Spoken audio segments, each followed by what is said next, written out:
So next வந்து என்ன பண்ண போறோம் அப்படின்னா parallel combination of identical and series battery.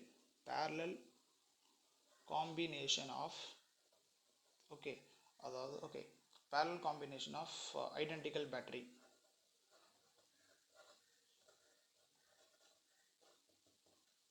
We can also include parallel and series. Okay, so parallel and series combination of identical battery. முதல்ல வந்து parallel ஓட identical batteries இருந்துச்சுன்னா என்ன பண்ணுவோம், parallel identical batteries. So என்ன அர்த்தம், ரெண்டு பேட்டரி இருக்குன்னு வச்சுக்கலாம், சேம் திங். இப்போ we have n number of batteries.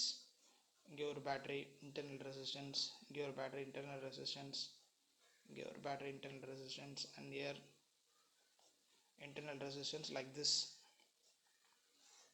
and so on. Okay, so இந்த மாதிரி and so on இந்த மாதிரி போயிட்டே இருக்குன்னு வச்சுக்கலாம். அது E1 R1 சாரி எல்லாமே same battery and same internal ER and ER and so on எல்லாமே சேம் பேட்டரிஸாக இருக்குது. ஓகே, ஸோ அப்போ இதோட ஈக்குவலண்ட் EMF என்ன பண்ணணும், we already know that. இதை சிம்பிளிஃபையாக என்ன பண்ணணும், ஒரே ஒரு ஈக்குவேஷனாக நம்ம எப்படி எழுதணும் இல்லையா, R and this will be the equivalent, this will be the R equivalent. So இதுக்கும் same thing, we can apply the combination of battery.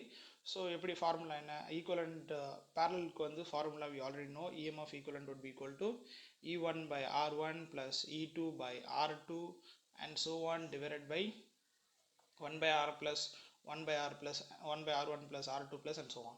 So அப்போ இங்கே அப்ளை பண்ணும்போது நமக்கு என்ன கிடைக்கும், எல்லாமே இது, அப்போ இது வந்து E by R, again E by R and so on divided by 1 by R plus 1 by R and so on. So அப்போ என்ன ஆகும், ஆட் பண்ணிட்டே போனோம்னா 2E by R 3E by R அப்படியே போயிட்டே இருக்கும். ஸோ அப்போ 2E 3E அப்படின்னு எழுதும் போது அப்போ என்ன ஆகும், you can write NE by small r divided by, இங்கே வந்து என்ன போயிட்டு இருக்கும் அப்படியே 1 2 3 4 அதுவும் ஆட் ஆகிட்டு இருக்குமா. ஸோ அங்கே என்ன வரும்னா n வரும். So that will be n by r. So அப்போ என்ன ஆகும், இந்த NRம் கேன்சல் ஆயிரும். ஸோ அப்போ டோட்டலாக நம்மளுக்கு ஃபைனலாக என்ன கிடைக்கும், EMF equivalent would be equal to the EMF of the single battery. So this is a very important point. அதாவது ஒரு n ஐடென்டிக்கல் பேட்டரி கனெக்ட் பண்ணியிருந்தோம் அப்படின்னா அதோட ஈக்குவலண்ட் EMF வந்து any one of the battery அப்படின்னு எழுதிக்கலாம். ஸோ ஆர் ஈக்குவலண்ட்னு எழுதும் போது என்ன பண்ணுவோம், and write R equivalent வந்து that is equal to 1 by R equivalent would be n by R அப்படின்ற மாதிரி எழுதிக்கலாம். ஏன்னா 1 by R plus 1 by R plusனா n times அது போகும் இல்லையா. So R equivalent would be n by R, EMF equivalent would be E, any one of the battery. இது வந்து for parallel identical batteries. அதுவே series identical batteries நம்ம எழுதும் போது, okay இது series identical batteries எழுதுவோம், series identical battery. Okay, so series identical battery க்கு அதே தான், same thing, we have a resistance like this போயிட்டே இருக்கு. இது வந்து E, இது R, இது E, இது R, இது E, இது R and so on, positive negative positive negative positive negative and so on. அப்போ இதோட ஈக்குவலண்ட் EMF, ஸோ நம்ம ஆல்ரெடி we know that இது வந்து ஒரு சிங்கிள் EMF அப்படி எழுதணும். இது ஈக்குவலண்ட் EMF, இது வந்து R equivalent அப்படி நம்ம எழுதுவோம்.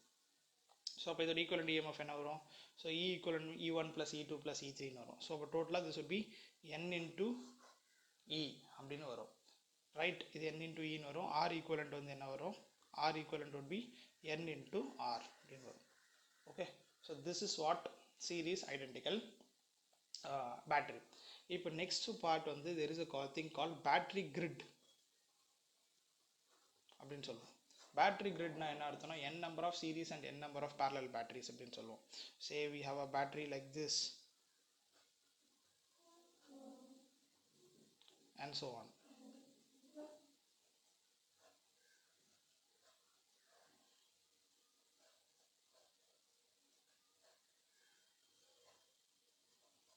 இப்படியே போயிட்டு இருக்கும். அதாவது இந்த இதில் வந்து n rows இருக்கும், இதில் போட்டோன்னா m rows இருக்கும். அப்போ ஏற்கனவே தெரியும் சீரீஸில் கனெக்ட் பண்ணும்போது எல்லாமே n into E வரும், பேரலில் கனெக்ட் பண்ணும்போது வெறும் E மட்டும்தான் வரும் இல்லையா. அதாவது n rows n மாதிரி n பேட்டரிஸ் மேலே போகும், கீழே வந்து m காலம்ஸ் போயிட்டு இருக்கும். இது வந்து n rows n batteries m columns அப்படின்னு போயிட்டு இருக்கும்.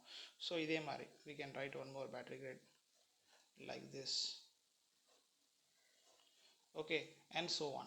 இந்த மாதிரி போயிட்டு இருந்துச்சு அப்படின்னா இதுக்கு சிம்பிளாக ஓகே இதோட டோட்டல் சொல்யூஷன் வந்து எப்படி எழுதுறது அப்படின்னா ஓகே ஸோ இந்த மாதிரி பேட்டரி கிரேட் இப்போ E1 R1 then this would be எல்லாமே சேம் பேட்டரிஸ் ஓகே ER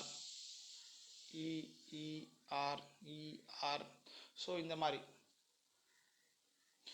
போயிட்டு இருந்துச்சு அப்படின்னா இதோட ஈக்குவலண்ட் ரெசிஸ்டன்ஸ் ஈக்குவலண்ட் EMF எப்படி எழுதணும் அப்படின்னா we know that parallel combinationல E தான் அப்போ that would be n times of the E that would be the equivalent EMF of the battery grid okay அதே மாதிரி what would be the R equivalent so R equivalent அப்படின்ற எழுதும் போது that would be n times in rho that is R m times denominatorல okay so இங்கே எத்தனை கொடுத்துருக்கோம் சீரீஸில் எத்தனை பேட்டரி இருக்குது டிவைடட் பை பேரலில் எத்தனை பேட்டரி இருக்குது எம் எத்தனை ரோ இருக்குது ஓகே எத்தனை இது n இருக்குது எத்தனை m இருக்குது டிவைட் பண்ணால் நமக்கு என்ன கிடச்சிரும் R ஈக்குவலன்ட் கிடச்சிரும் this would be equivalent to ஒரு சிங்கிள் பேட்டரி EMF மாற்றிக்கலாம் இது R ஈக்குவலன்ட் இது வந்து EMF ஈக்குவலன்ட் ஸோ இதுதான் வந்து நம்ம என்னென்னு சொல்கிறோம் அப்படின்னா battery grid this is also important relation you have to keep it in your mind